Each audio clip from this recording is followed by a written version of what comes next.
everybody doing? How has the morning been? Are you all ready for your post-lunch nap now this afternoon? I opened all the windows to make sure everybody could still stay awake. So I'm Niamh. Thank you, Tracy, for the introduction. The first thing I have to tell you is I know absolutely nothing about hurling. I know very little about football. And I just relocated back to Ireland after living outside of Ireland for most of my life. So I am brand new to GAA, really, effectively. So you might be wondering, oh my God, did I make the wrong choice? Why am I in this room? So I really believe in GAA's values. In fact, I talk about and I show the video of your We All Belong campaign in some of my leadership programs. Because what you're doing with values and driving that community of belonging is really amazing. It's inspiring. So let me tell you what I am going to talk to you about and what I do know a little bit about. So I design and teach manager and leadership development programs at Google. I'm responsible for training all of our managers in the Europe, Middle East, and Africa region. And then I also train leaders globally. And I'm going to bring you through a few exercises that we talk our managers through. We take them all through this in Google when trying to develop good leaders and good managers. So here's what I'm going to take you through. Really, I'm going to divide the section into two sections. First off, we're going to cover values because that's really the theme of why we're all here. Peter talked about it yesterday, and a few of the other talks have touched on it as well. So I want to really kind of demystify what are values. We keep hearing them. It's like a buzzword. But what do they actually mean? Why are they so important? Why should we actually care? Sound okay? Okay. And then the second thing that we'll then do is move on to teams. So building high-performing teams.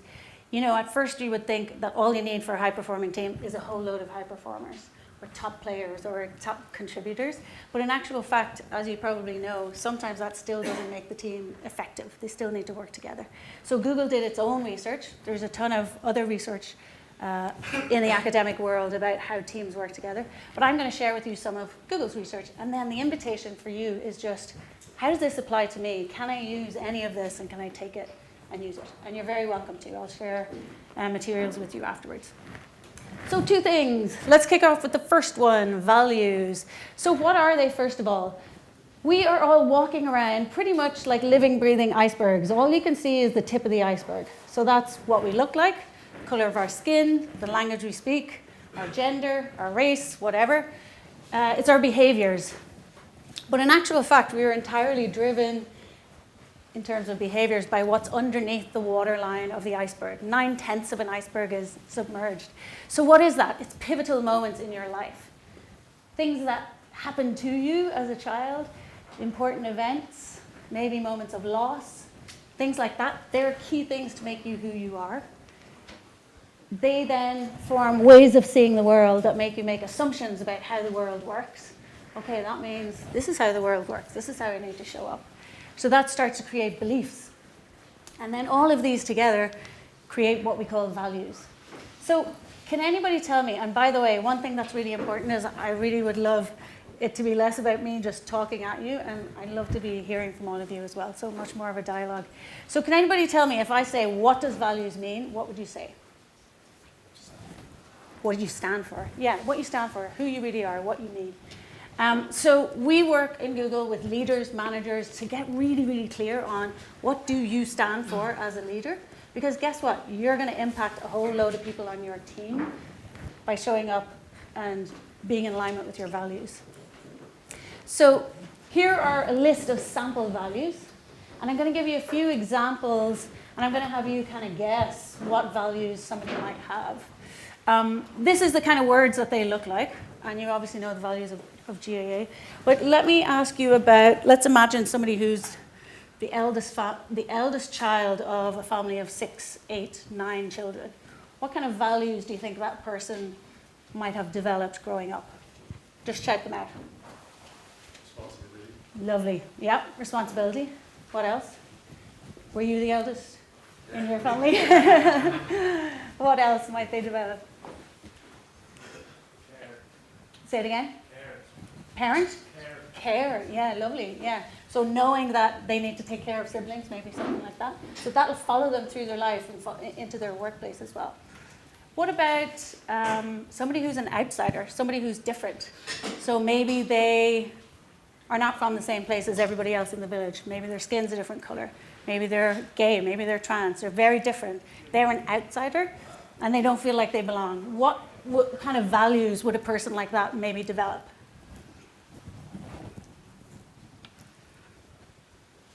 Sure. Yeah, they are uncertain. Yeah, and that's not quite a value, but what they might want then is they seek sureness, or they might seek belonging. So this is a really hard one. So yeah, you're right, because it is so uncertain. They might seek belonging. They might seek inclusion. They don't want anybody to ever feel the way that they felt. So they actually are really good at bringing other people in. So that's an example.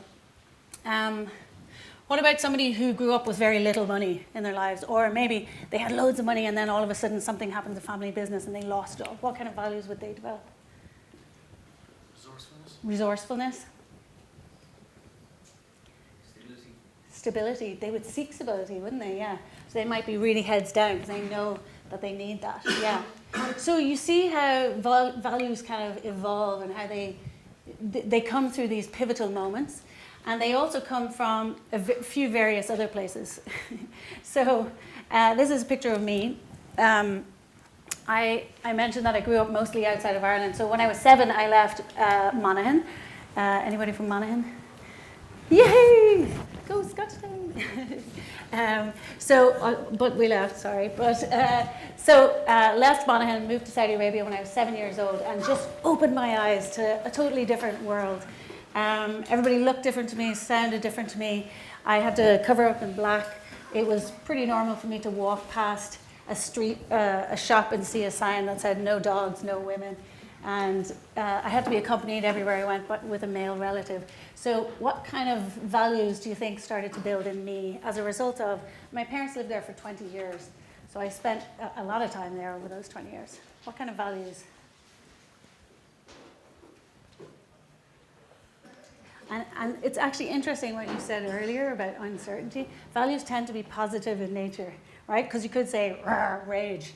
Like, I hate men or something like that, which I don't. I wouldn't want to be today, right? So what kind of values do you think I would have? Tolerance. Say it again? Tolerance. Tolerance, yeah. Because I was understanding I was in somebody else's country living by their rules, yeah. What else? Undervaluing your work. Undervaluing your own work. Okay. Say more about that? Maybe starting to doubt your own importance or what people thought of you. Yeah, because I was a second-class citizen, maybe in that system, yeah. So if we flip that round to a positive, exactly, yeah. So if we flip that round to a positive, I never wanted anybody to feel like that. So that's exactly it. So inclusion became really important to me. So actually freedom is one of my biggest values because I never take it for granted. Freedom of speech, freedom of self-expression, freedom to actually choose what you want to do with your life. Another part of that would be respect. And then inclusion, as you said as well. So that's just a quick example of where my values come from, and I'm actually going to ask you to do it now yourselves. So it's going to be your turn. I'm going to put you to work. I hope everybody has a pen, do they? Pencil, pen, paper, notebook. And if you don't, there's some at the back of the room. There's lots of seats up here in the front if you want to come up.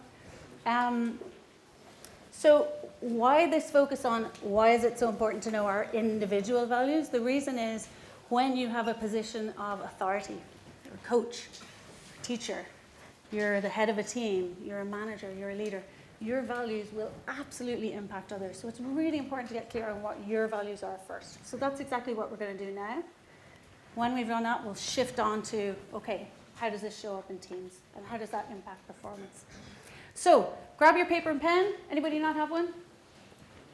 Yeah, there's some at the back table. What I'm going to ask you to do is reflect and write.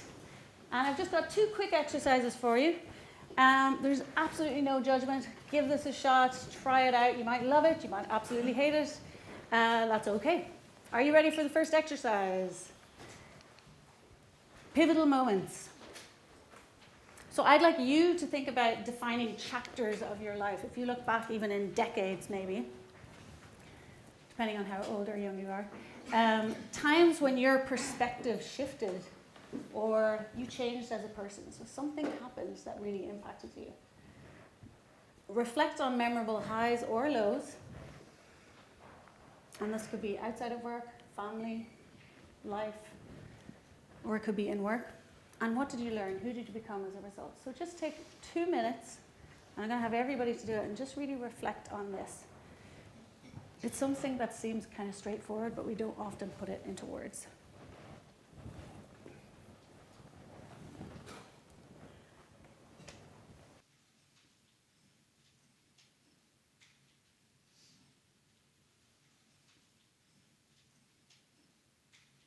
And just out of interest, how many of you have done an exercise like this before?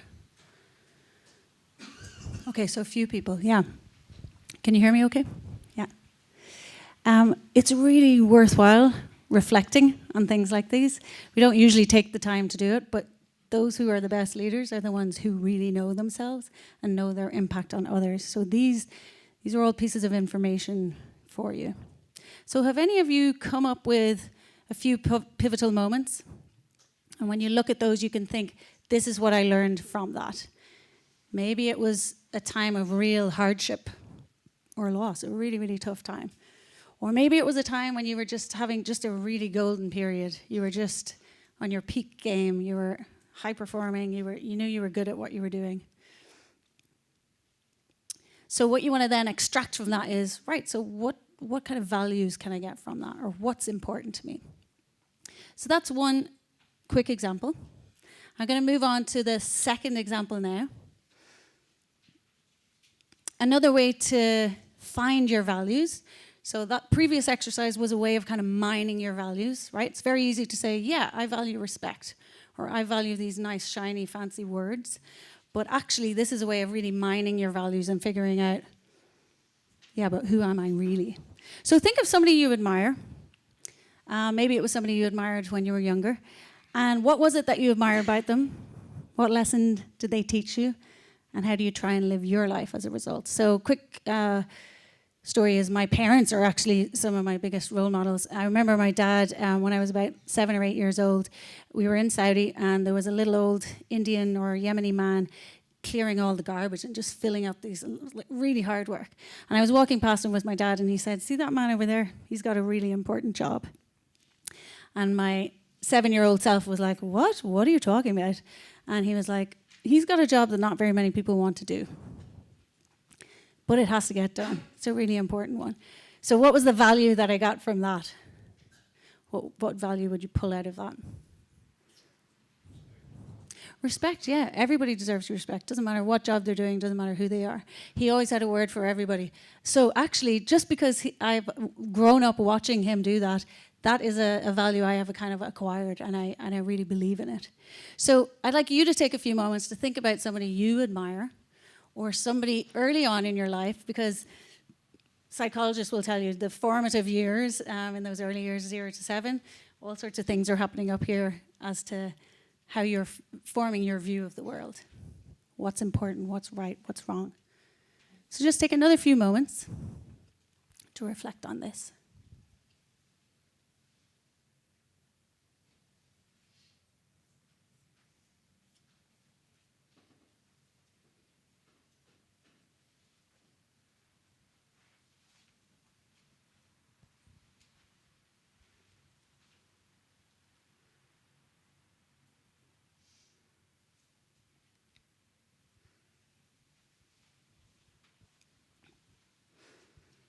And when you're ready, when you're finished, I'm going to ask you to stand up and you're going to move around the room. Well, we don't have too much wiggle room, but you're going to find somebody you haven't talked to yet over the conference. You're going to say, hi, how's it going? What's your name?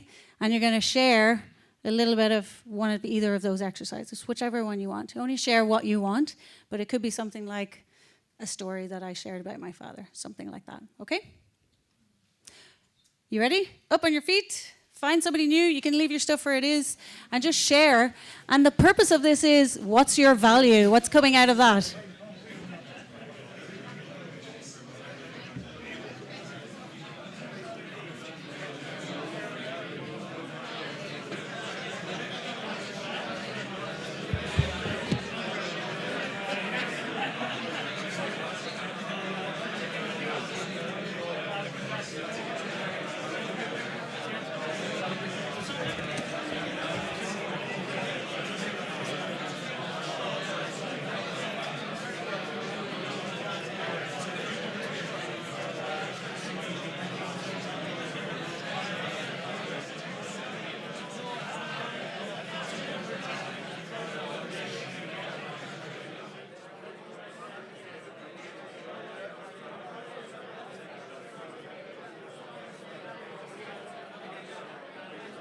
All right.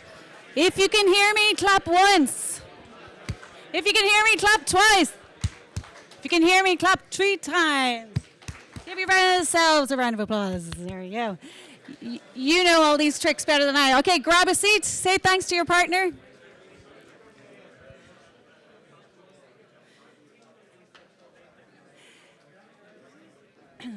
Okay, so why did we do that? Why did we think of a story, think of a person? Why do we do this? What we're trying to do here is bring values to life.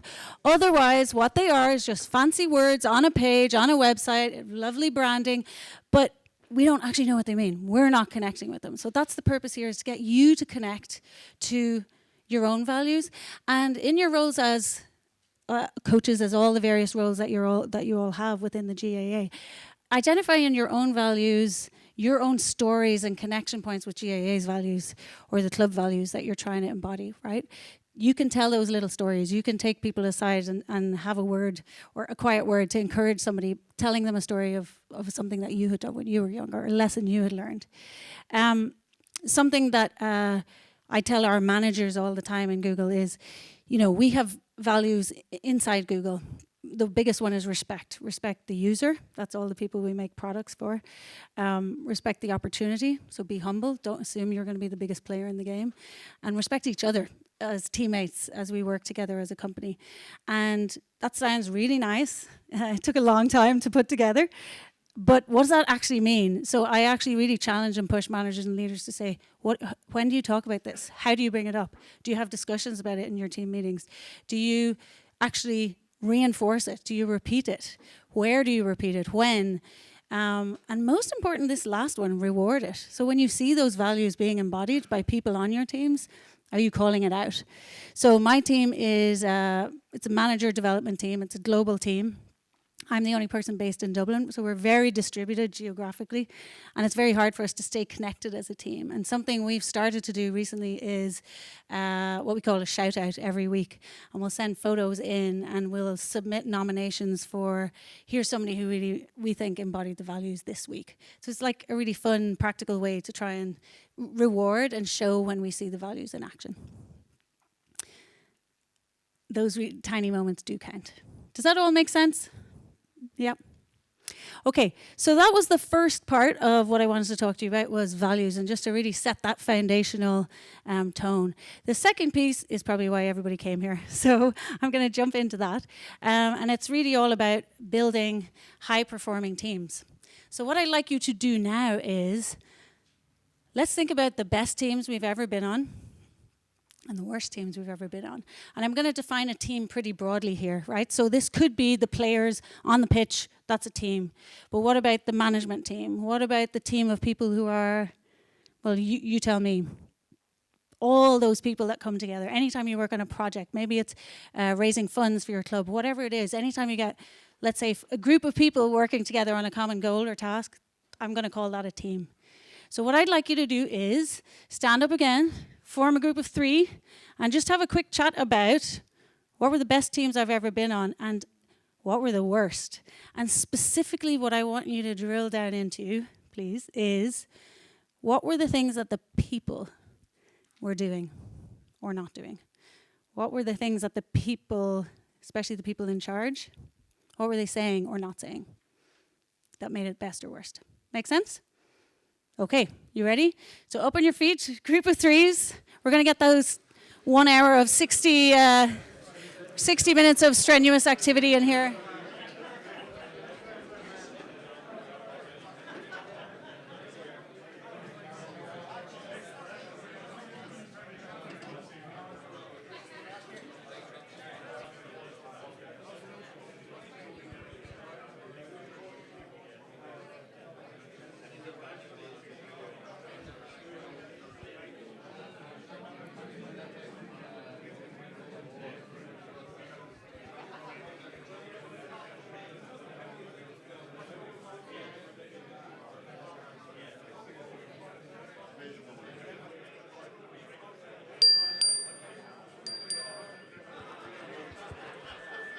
Did anybody hear that? If you can hear me, clap once. If you can hear me, clap twice. If you can hear me, clap 3 times. Give yourselves a round of applause. Say thank you to your pair, trio, whoever you're talking to. So I had the chance to walk around and eavesdrop in a few groups there. Tell me, what were some of the factors, the human dynamics that made some of the best teams that you were on? Just shout it out. Connectivity. Yeah, you were just connected. Yeah. Communication. So you're talking to each other. Relationships, yeah. And say a little bit more about that. Positive and negative relationships. The previous comment on communication. Yeah, yeah.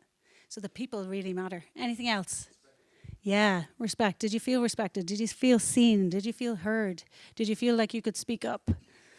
So it turns out it's really interesting. When we thought about creating high-performing teams at Google, it was kind of this assumption that, well, you just get all the best performers together and you put them all in a team and you're going to have the best performing team, right? Star players, star performers. But actually, as it turns out, that's not the case. They can't necessarily sustain it. They may not all get along, and that's not actually how it works. So a team at Google, within our people analytics team, so those are a group of sociologists, occupational psychologists, statisticians, all these people got together and they did 3 years worth of research on what makes a high-performing team at Google. It falls under work that's done around workplace optimizations. How do you get the most out of your employees? But really they wanted to figure out what was it that set high-performing teams apart from those who were not performing that well. And what they found was it wasn't actually about who was on the team. At first they thought, okay, do we just get, as I said before, star performers?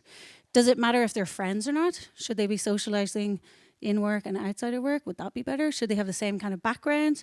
Should we mix it up? If they're in the same country, in the same office, does that make a difference? And it turned out, actually, no, it didn't. And in fact, sometimes they would see identical team makeups, but one would be high performing and the other wouldn't be performing at all. So what they did was they started to hit a point in their research where they started to ask people, what did it feel like to be on a team? And that's when the research took a really interesting turn. Because some people were saying, oh my God, like, I am so stressed out when I'm on this team. It is draining trying to get anything done. Whereas other people were getting all the work done and they were having a laugh at the same time. They were actually getting energy from it. Whereas where other people were delivering the results, but they were stressed and they were drained. And there were toxic relationships at play as well. So what they did was, with their methodology, they, over the course of the 3 years, they interviewed over 2,000 people who were part of over 200 teams, and each of these teams were different shapes and sizes, geographical, functional, so were they engineers, were they salespeople, and they did all sorts of statistic modeling and all sorts of fancy stuff. And here is what they found out. I'm going to share this with you. You can take this home as well. So this is all published externally. So what they found out was there are 5 dimensions that are consistent across really high-performing teams, teams that are able to sustain high performance. And the very first one is psychological safety. Meaning, what do you think? It's kind of a fancy word for feeling safe, secure, I belong, trust, any of those things, right? Second one, dependability. If they say they're going to do something, do they do it? Do they follow through? The third one, structure and clarity. I know what my role is. I know what theirs is. We know our swim lanes. We know when we're supposed to collaborate or when we're supposed to be playing side by side. Also, and this all depends on the type of work people were doing. Is this the role I'm going to always play on this team? Or will I actually have a chance to switch over and do some other kind of work as well? Right? And that kind of comes down to the manager's allocation of work as well. Are they fairly allocating the high, juicy, high-profile projects to everybody to work on? Meaning, do I actually care about this work? Am I personally feeling fulfilled by the work that I'm doing, or the game that I'm playing, or the role that I'm playing? And then impact. What is this actually resulting in? Can I see the connection with what I'm doing today for 3 hours at my desk or whatever it is with the bottom line, with the end user, with the people that this is really impacting? And if I can't see that, then I'm not going to feel that. So I'm just going to talk you really quickly through all 5, and then I'm going to have you think about, and I actually already heard a few really good examples of psych safety in some of the best team examples that I heard you talking about there. What is this? It's that they feel safe to take risks and be vulnerable in front of each other. So I know vulnerability is a huge piece for players on the pitch, but we're all vulnerable at some point or another. If we're really stepping out of our comfort zone and making a suggestion, or trying something new, or I think we might have made a mistake over here, or that's all vulnerability, isn't it? So when you're able to do that, the teams that had the highest psychological safety were the ones that were absolutely having the biggest bottom line results. So the safer the team was, the better the results, the better performance it was. So this means things like, can I ask a stupid question without feeling judged? And you probably have a whole lot of different examples in your minds for your context. Dependability. Team members get things done on time, meet Google's high bar for excellence, in Google's case, but meet your bar for the game, whatever that is for the project that you need to get done. Clear roles, plans, and goals. It's important to team members, and they think their work matters and creates change in the community, in the world, whatever that is. So we actually created an assessment, and managers take their teams through this regularly, and what they do is they'll send out a form. Everybody on the team will fill it in, and they'll actually get the results. And then I'll come in and facilitate a session with them, or the manager will facilitate it themselves. And they'll actually look at the results and just be really blunt and honest about how is it going. So I'm going to share a few questions with you. I'm going to ask you to measure the psych safety of your own team right now. So have a look at these questions. Think about your own team, whatever formation you want that to be, right? So your set of peers. It could even be your family if you want, if you can't think of a team, right? Family is kind of like a team as well. If you make a mistake on this team, it's often held against you. Would you answer yes or no? So just do it right now. Members of this team are able to bring up problems and tough issues. Can you really do that? Do you feel safe doing that? If you answered yes, that's high psych safety. If not, low. People on this team sometimes reject others for being different. Is it safe to take a risk? Is it difficult to ask for help? That's vulnerability right there. I need help.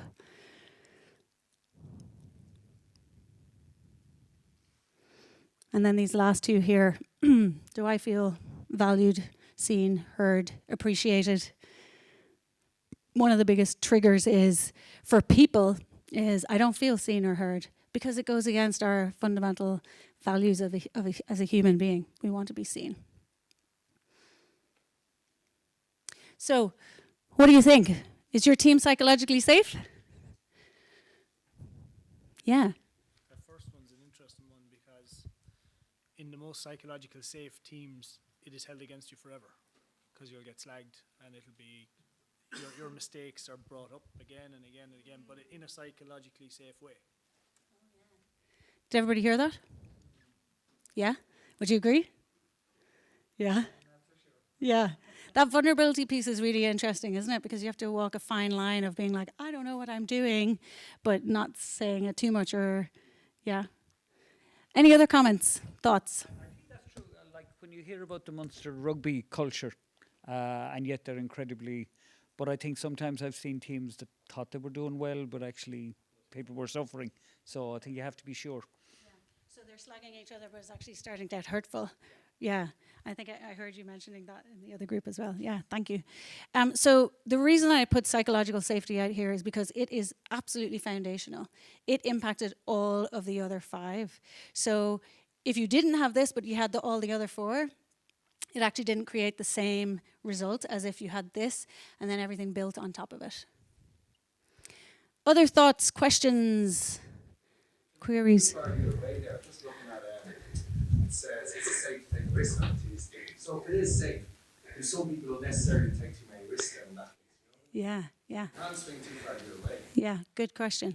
What do all of you think? And then I'll tell you what I think.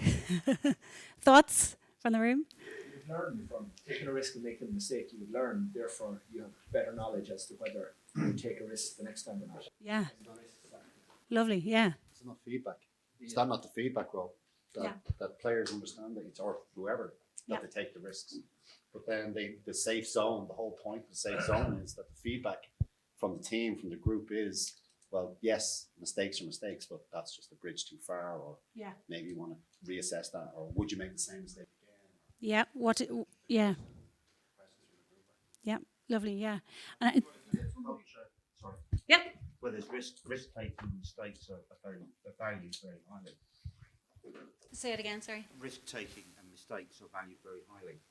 Yeah, it depends on actually the I suppose the climate of the overall environment, right? So how risk averse is the team, or how many resources does the team have to spare, so that if something really is risked and really goes wrong and is a very costly failure, how much of a big deal is that, you know? But I think what you said is really key. It's what are we going to learn from it? And so what we did, just as a concrete example on my team, to try and promote a culture of take risks, we started to celebrate failures, fantastic flops. And everyone was like, oh, I have a fantastic flop I want to celebrate here. But it actually did start to work. And the more senior the person who admitted that they had made a mistake or taken a risk. So back to your question, what if you have somebody who's taking risks left, right, and center and actually costing everybody? So I think it's a delicate balance of, okay, well, we need to give feedback. We need to, what did the group learn? What did you learn as an individual? What will you do differently next time? Something like that. You were going to add something there? Something similar to what I was going to say, like that if just continue to take risks, does it undermine the safety, psychological safety that you're trying to build? Interesting. So if you continue to take risks, does it undermine the psychological safety? I would say it depends on the kind of the temperament and disposition of the people on the team. Is risk something that's expected in this industry or in this game, and how risk averse are people? But yes, some people could be freaked out about it, and then dependability is at stake for them, maybe. One example of that was, I remember back in the days of Tony Ward playing in the rugby, and the problem, I heard somebody quoted on it, the problem was like the opposition didn't know what he was going to do, but neither did his teammates. Right. So that's your kind of your rogue, high ego, potentially, and I'm extrapolating there, you're that one star performer. And that actually was an interesting finding on this as well, was, so they found out these 5 things that were important, but what they also found out was what wasn't important. And actually the number of those stars who may have been a little bit loose cannons or wildcards, that actually was less important than that first statement, how everybody worked together.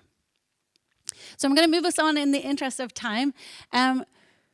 Calling out psychological safety as that really key thing. And listen, this is what works in Google. So I absolutely invite you to figure out, like, does this work in my world? Does it create those situations that you talked about? Try it out and see. If you want to build psych safety, here are 3 things as a leader or the manager or that person who people are looking to do. Frame the team's work as a learning problem, not an execution problem. So if something isn't working, okay, this is an opportunity to learn. So if there is some kind of conflict, if there is something like targets aren't being met, something like that, what can we learn from this? That creates a whole other kind of growth mindset kind of approach to all of this. Second thing, model curiosity, ask more questions. What can we learn from this? What worked well? Etc. And then admit your own fallibility. So that's basically just being vulnerable, saying, I actually also made a mistake about this before, or sorry, my bad, that was my fault, or, you know, things like that. So that's what encourages psychological safety.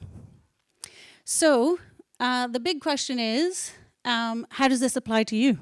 So we are over time, because I know the main talk is happening up in the main room, but what I would love to just invite you to do is just think about this, process it. I'm going to give you the link here.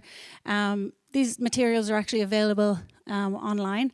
There's a whole list of how do you assess your team for psychological safety and all the other measures. So feel free to try it out, see what works. And with that, I'll ask you to take your right hand, put it in the air, put it over your left shoulder, give yourselves a big pat in the back. You're done! Thank you so much. Okay, good luck. Thank you. Hope that was helpful. Say it again. Oh, yes. There it is there. Rework with Google, or just do a Google search for rework.